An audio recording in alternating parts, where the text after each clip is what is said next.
Now today I'm gonna carry on with the, you know, this is part 2 of the joystick tester and also the basic, you know, electronics and soldering tutorial. If you have not watched last times, then, you know, I recommend that you watch that one first before this, for this one to make sense. Now I'm starting this part as Maddie from the future because there have been a few people who have commented on the other one and mentioned around stuff which they'd like me to cover and see, you know, just like little bits here and there. One person has mentioned my soldering iron. Okay, so I use a Web 942 soldering station, and Web, or WEP or whatever, is actually a Hakko clone. Hakko is one of the best soldering irons you can get, or soldering stations you can get. In fact, if I'm not mistaken, I think the iron itself is a Hakko. It's the station that's a Web. This is a ceramic, you know, got a ceramic heater in there. Now, if you're starting out on soldering, don't get something that is cheap, you know, freaking €5 thing. You know, get something that's decent. Get at least a soldering station that is temperature controlled, you know, at least aim for that. Aim for like a mid-range thing. The cheap ones are nasty, and to be honest, I've used a cheap one before, as in a really cheap nasty one, a $5, $10 one, and it makes you think that you're bad at soldering. Which, you know, it's like if a tool of yours makes you think that you're bad, then it's not a good tool. It's not you who's bad. So yeah, that is the soldering station. And something else which was mentioned, actually I'll switch this on because I'm going to use it anyway for this next thing. With regards to soldering, get yourself flux core solder. Yeah, there is somebody who's commented he thinks I don't use flux. Bless him, and he sounds like he's in pain over the fact that I don't use flux. I reassure you, dude, I use flux, and I know your pain all too well. It is amazing. Just as long as you use it sparingly. Now this is the flux I use. I mean, looking at it, it looks like it's, you know, pasta of Lithuania, but it's not. I think that's Polish. But yeah, flux solder paste, and I've heard the best fluxes to use is the one which they use with SMDs. You know, you can get it. Just make sure that it's not, you know, gas joiners flux or something like this that they use, because apparently it has some conductivity or something like that. Anyway, this one is the one I use, and I'll give you a quick thing how to use it before I continue with the joystick tester. Okay, so obviously no one ever would, you know, solder an LED to an RCA socket. So, you know, just this at least makes it memorable. So you get your Lithuanian pasta, you open it up, and I would highly recommend flux core solder as well. And all you do is just, you know, I want to put some flux, sorry, on the LED leg, but also I want to like. So you just kind of put a bit on there, and you will notice that the solder seeps onto here much easier. So you will see this melting here. You see the flux melting? That's why less is more, you don't want too much of that. And it doesn't even need to heat up that much for it to start, you know, sticking. You see how easy that was compared to doing it without flux? Now all you need to do is that same LED here. Okay, I've not even tinned this LED, it's just got its leg full of flux. Now put that there and put that on top. Notice the solder, how it's attracted to the flux, and it's stuck to the LED leg. You let it go, let it cool, and there you go. This is a join. It's much easier using flux. So yes, I do use flux after all. And I do recommend it because I was addicted to using freaking flux. Can you see how nice that is? Nice and smooth connection there. Now let's kind of desolder this and move on to something else, because I don't need an LED on a freaking RCA socket. Yeah, get yourself a good drill. Do not do what I'm doing and get this nasty thing. Yes, I'm ashamed of it.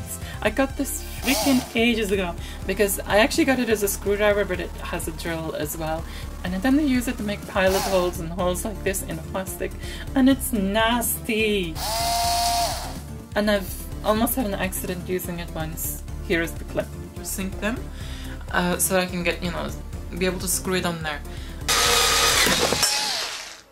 Whoa.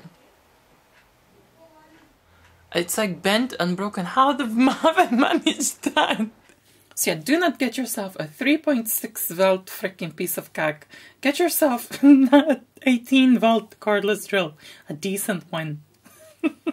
And what I recommend, if you're going to do plenty of, you know, making holes in this kind of plastic and like thin holes for RCA cables and switches and things like that, I highly recommend getting this set of stepper drills. I'm not sure what these are called to this day, still I don't know what they're called.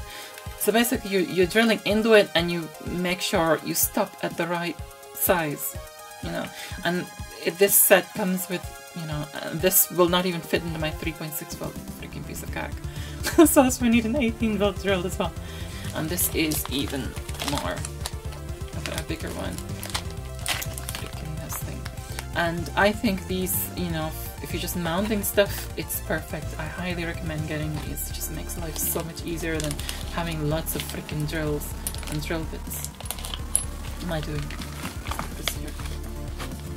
And one last thing with, for now, with electronics, is get yourself some of these, you know, a pack of these crocodile clips or alligator clips on wires, these connectors. You know, it just makes things and tests things so much easier, and connecting the batteries and stuff. So yeah, that I recommend. And now I'm gonna switch to the past again with my flux capacitor, and yeah, continue with the joystick tester. So you need to heat the terminal pin or the component leg or something to the temperature which it will melt the solder itself. Okay, so what I'm going to use instead of the tricolor LED are these 3 hyper bright LEDs, blue, green and red.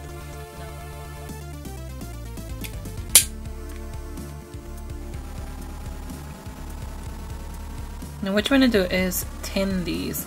Tinning means you want to put a layer of solder on it, and it just makes it easier to solder onto, so that's tinning. Okay, so to tin this piece of wire here, what I'm going to do is just like heat the piece of wire a bit. And kind of like, you know, there you go. Just, that's it. We've tinned that. Let's tin the other side too while we're at it. Again, we tin these.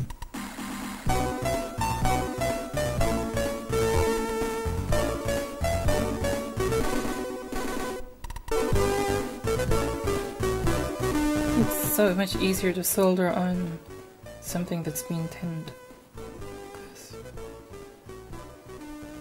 The only thing you need to do is just melt it together, and that's it. Okay, so I have this heat gun here. What I'm gonna do is just like, you know, plug this in and use heat shrink tubing on the one of the terminals of the LED. If not both the terminals, actually, I might just do both.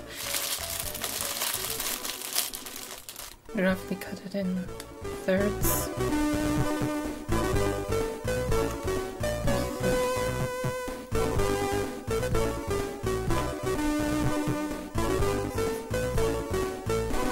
And of course, you heat this tubing, it will shrink. So let's heat it and make it shrink.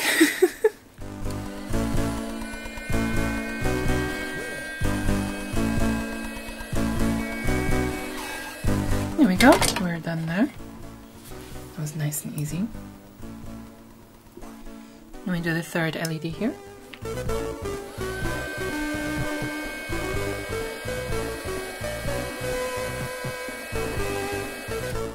And we're done. Never ever solder on a live board or a live circuit, ever. Okay, so what we need to do, before we solder the positive of each LED onto each of these pins is prep the pins themselves, you know, of course, by tinning them. So you need to heat these up. These are sometimes really freaking awkward to do, you know.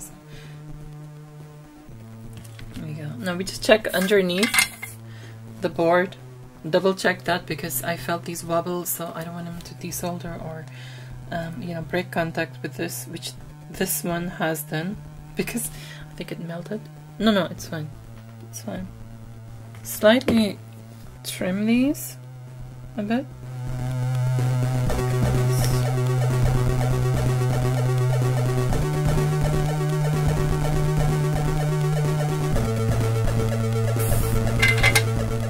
Okay, so we have all three of our LEDs on here. Let's test them again with the battery pack here.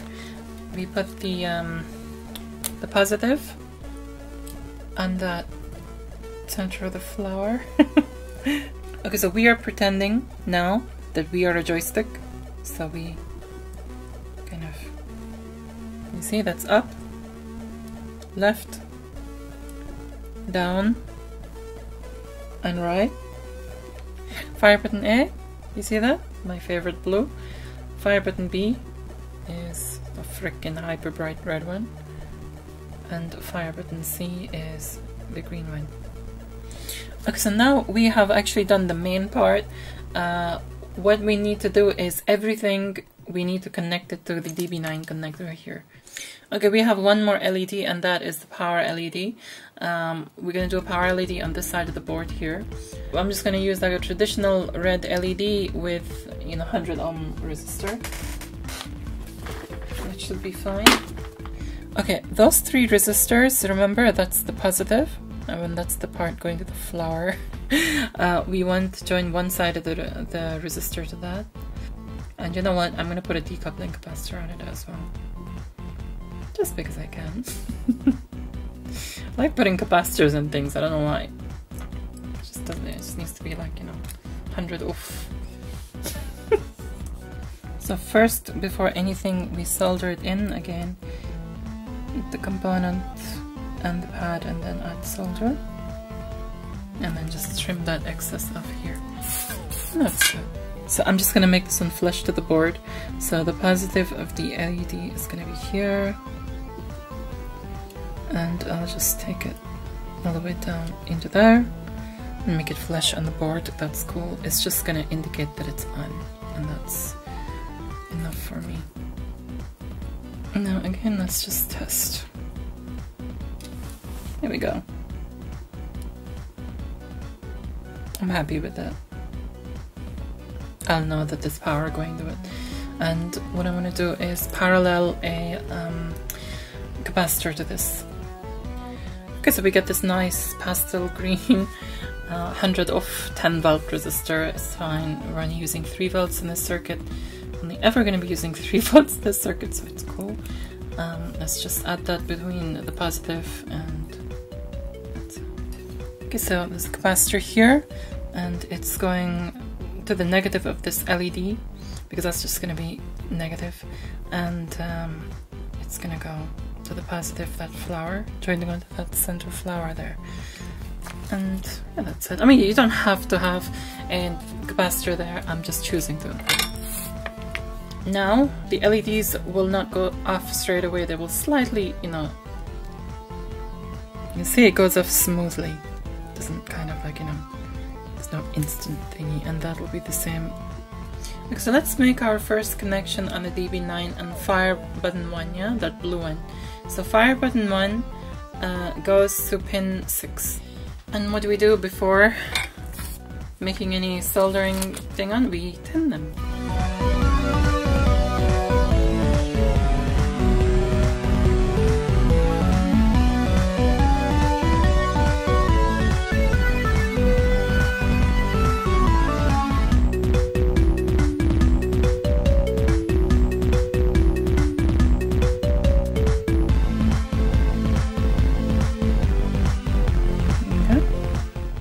All them tinned now. Now it's going to be easier to join wires onto them.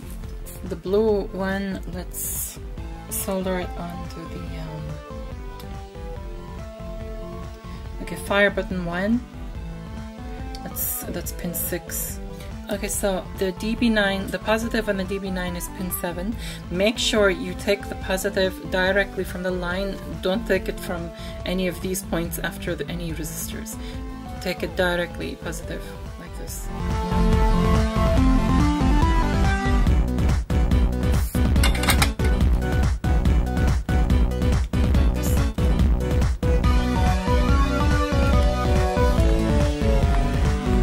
Okay, so we connect the positive to the terminal pin. Sorry, negative will be the fire button. Should do it, but it doesn't. There you go. Do you know why? Because the auto fire circuit. And the auto fire circuit is not triggering. And I think it's because there's not enough voltage. But when you take the auto fire off, there we go. We have confirmed that this DB9 on the schematic is actually facing on the soldering side, not on the front side, yeah? The soldering side. So, yay, good, success. But what I'm going to do is I'm going to do that tomorrow. Do you know why? Because it's 3:30 a.m. and Senorita over here needs to get some sleep. So, I will finish this off in the morning.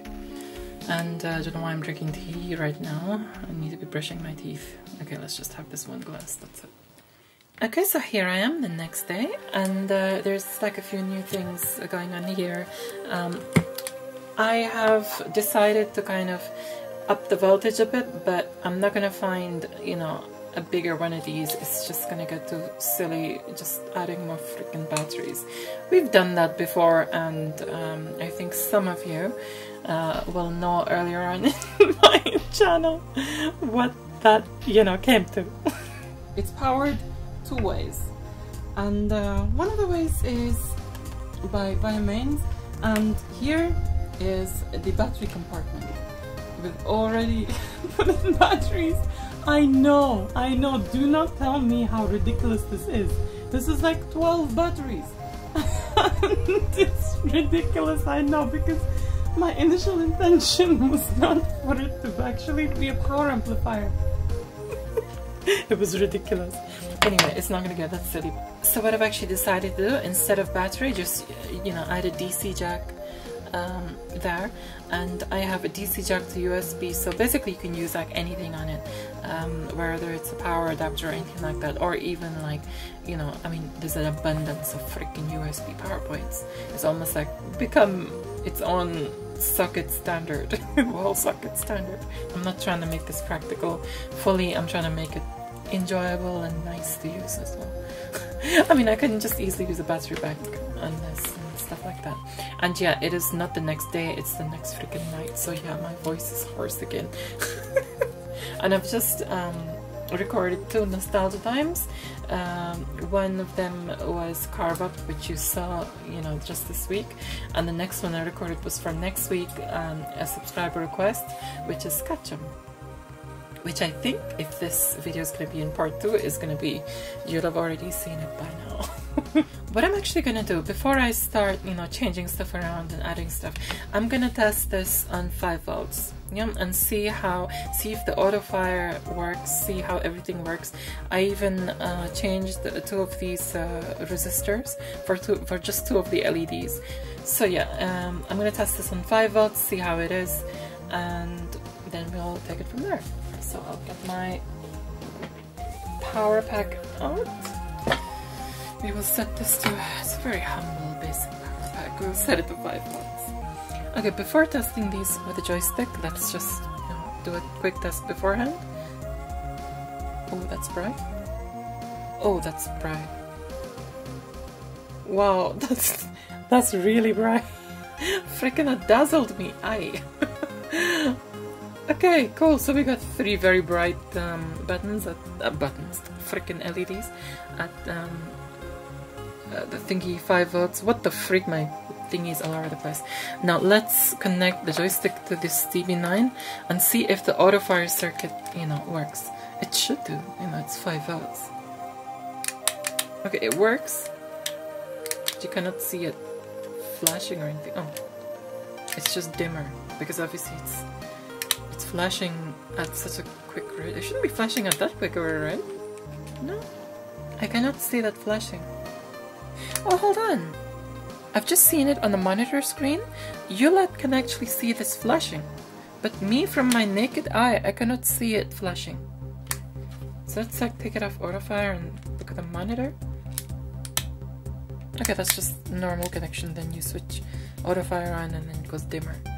Let's try something. Let's disconnect that capacitor and then try it. Because that capacitor is acting as a reservoir. So it's not, you know. No, I still cannot see it flashing. But you know something? I'm gonna keep it without the capacitor. So basically, I'm just leaving my mistakes or my, you know, discoveries and stuff in this video or in this series of videos, just so you know what's going on in my mind. So with regards to all this, so what's the no? This came off. Darn it! These stupid terminal pins. I'm gonna have to like file the terminal pins a bit more. And I will leave the rest for next time in part 3 of this series. And part 3 will be quite a treat. I hope you enjoyed this video. Thanks for watching. Thanks so much for your likes, your shares. Do leave your thoughts in the comments below. Don't forget to check out my other videos and do subscribe for more. For now, I will say adios. I would like to say a big thank you to my patrons: James Burr, Gadget UK 164, Robert Menis, Casual Commodore, Sophie Leroy, Jan Beta, Hazemaker, Sean O'Keefe, Rudiger Stiedel, Al Hunt, Cameron Armstrong, Rofe Otterstein, Linus Johansson, Karsten Larabad, and Anthony Whittington. If you wish to support me on Patreon, the link is in the description below, as well as the links to my patrons' websites or YouTube channels.